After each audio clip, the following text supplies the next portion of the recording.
Hello বন্ধুরা, আজকে তোমাদের সঙ্গে এই ভিডিওর ব্লগে দেখানো হবে।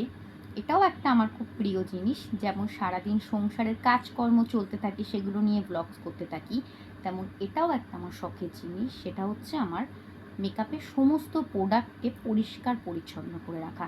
এই যে এতগুলো তুলি, যেগুলো দ্বারা টোটাল মেকআপটা আমি সুন্দর করে করতে পারি, তো সেইগুলোকে যদি পরিষ্কার পরিচ্ছন্ন না রাখি বন্ধুরা, তা কী করে হয়? তো এটার জন্যেও আমাকে এইটাকে সময় দিতে হবে। কিভাবে পরিষ্কার করব, কতক্ষণ ধরে পরিষ্কার করব, কতটা ভালো রাখবো, তার উপর তো পরের মেকআপটা হয় না। কারণ একটা সব কিছু নিট অ্যান্ড ক্লিন রাখার উপর ডিপেন্ড করে একটা মেকআপ। তো সেই জন্যে এখন যে সময়টা পেয়েছি, সেই সময়টার মধ্যে আমার মেন যেটা দরকার সেটা হচ্ছে এই জিনিসগুলোকে যত্ন করে পরিষ্কার পরিচ্ছন্ন করে রাখা। বন্ধুরা, যেরকম আমি আমার সংসারকে যত্ন করে ভালো করে আগলে রাখি, সমস্ত কাজ করার চেষ্টা করি গুছিয়ে, ঠিক সেইভাবে এটাও আমার খুব শখের জিনিস বন্ধুরা একটা, এই আমার সমস্ত প্রোডাক্টকে গুছিয়ে রাখা। কারণ বন্ধুরা, আমি যখন প্রথম প্রফেশনালে এসেছিলাম, এই একটা তুলি বন্ধুরা আমি ধরতে জানতাম না। হ্যাঁ, তো যখন আমি প্রথম অনেক বছর আগের কথা বলছি, আমি শিখতে গেছিলাম। তো ম্যাম বা স্যার যাই বলেন, আমাকে শিখিয়েছিল, ক্লাস করেছিলাম। তখন ভাবতাম তুলিগুলো তো এরকম ছোটো ছোটো সরু সরু দেখতে লাগে, কিন্তু এই তুলিগুলো যখন হাতে নিলাম এবং যখন এটা দিয়ে কাজ করতে লাগলাম, তখন এই তুলিগুলো ধরাটা খুব টাফ হয়ে গেছিলো আমার কাছে। আমি ভাবছিলাম, ম্যাম তত সহজে করতে পারে, স্যার তত সহজে করতে পারে, আমি কেন পারছি না এটা করতে? এবং মনে হয়েছে যে পারবো না, মনে হচ্ছে সম্ভব হবে না। সেই সময়টুকুর জন্যে ভেবেছি, আবার পরে ভেবেছি না, কেন পারবো না? স্যার ম্যাম তো মানুষ, আমরাও মানুষ, তো সে যদি এত সুন্দরভাবে শেখাতে পারে, তাহলে আমি কেন শিখতে পারবো না? আমাকেও দরকার প্রচুর প্র্যাকটিস করতে হবে বন্ধুরা। যেটা আমি এখন আমার স্টুডেন্টদের বলি, যে দেখ তোরা তোরা যত প্র্যাকটিস করবি তোদের ততটাই ভালো। দেখ, আমি আমি আমি বলছি, তোরা আমার কথাটা শুনবি, শুনে চলে যাবি, ফাঁকি দিবি, আমার কিচ্ছু না।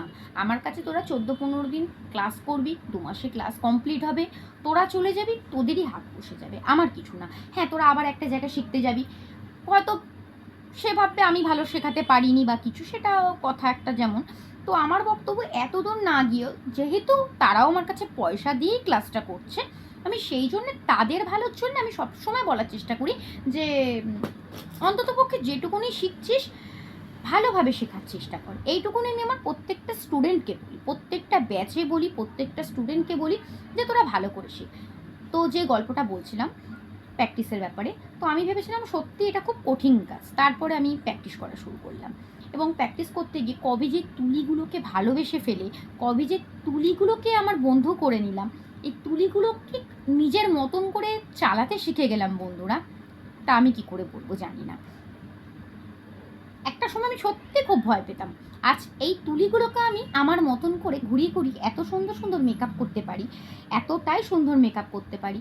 যখন কেউ কাজের জন্যে আমাকে বুক করতে চায়, তারা যখন বলে যে দিদি বা বোন, যে যার মতন করে বলে, বা অমুক জনের থ্রুতে এসছি, যেমনভাবে মানে যে যার মতন করে যে বলে যে তোমার কাজটা আমার খুব ভালো লেগেছে দেখে, তো সত্যি কথা বলতে তখন আমার খুব ভালো লাগে যে একটা সময় যেটাকে ভয় পেতাম, যেটা কি আমার দ্বারা সম্ভব হবে, এটা কি আমি পারবো, হ্যাঁ, কিন্তু আজ সেখানে দাঁড়িয়ে আমি বলছি, যতটুকুই কাজ করি না কেন, আনন্দ লাগে যখন কেউ বলে তোমার কাজটা খুব সুন্দর, তোমার হাতের কাজ খুব ভালো, তখন খুব ভালো লাগে, আমার ভালো লাগে পার্সোনালি, আমার তখন খুব ভালো লাগে যে আমি সাকসেস, আমি যেটুকুনি শিখেছি বা যতটুকু আমার স্টুডেন্টদের শেখাই, আমি আমার তরফ থেকে ততটুকু 100% দেওয়ার চেষ্টা করি।